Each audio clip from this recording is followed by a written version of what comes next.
Saturday, 9:36 p.m. He chuckled while wrapping his arm around my ex-wife the same way I used to. I was clutching a cheap plastic cup filled with water.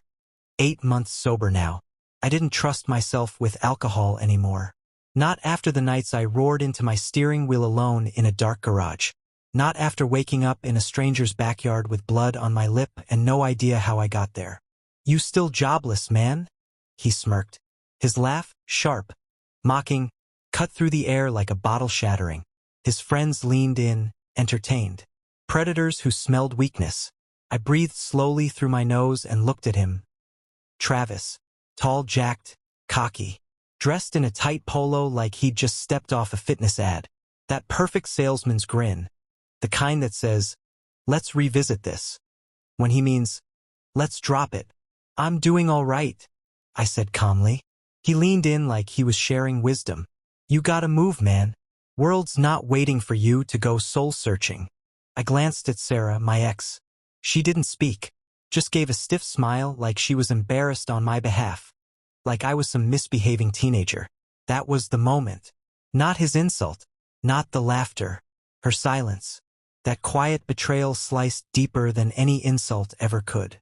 I didn't sleep that night. I just stared at the ceiling, following the slow inhale and exhale of the AC vent. His words echoing, pounding, "Still jobless, man?" Like a heartbeat made of spite. They didn't know.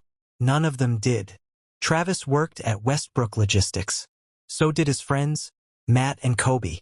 All hired in the past year. All part of Sarah's new circle. The cruel twist? Westbrook Logistics is mine. I co-founded it a decade ago with 2 partners.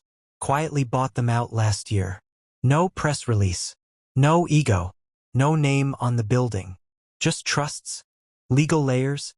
Anonymity. After Sarah left, I didn't want attention. I didn't want anyone calling me boss. I wanted quiet. The hum of forklifts in a dim warehouse at 2 a.m. A broken vending machine. The smell of dust and diesel. Peace. But that night, something shifted. I didn't want silence. I wanted revenge. From my office on the 17th floor, sunlight gleaming through the windows, I pulled up their HR files. Travis Mitchell, Matthew Cole, Kobe Sanchez. One by one. I didn't need to fire them. I just could. So I did. HR called them in separately. I watched it all through the glass wall. Travis's face turned from smug to stunned to pissed. He stood too quickly. His chair tipped behind him. Our eyes met as he walked past. He recognized me slowly, like a realization bruising beneath the skin.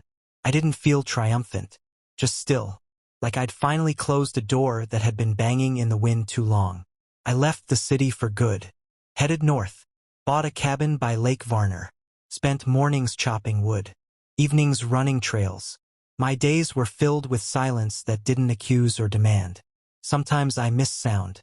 Sometimes I missed her. But I didn't miss the man I was with her.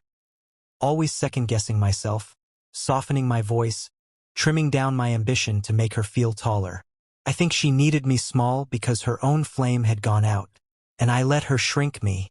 And when she got bored of the man she had crafted, she walked. That's the truth no one tells you. Sometimes they leave not because you failed, but because you gave them exactly what they asked for. Then a letter came. No return address. Handwritten. I heard about Travis. He's different now. I don't know if this is an apology or a question. Maybe both. You never seemed like the cruel type.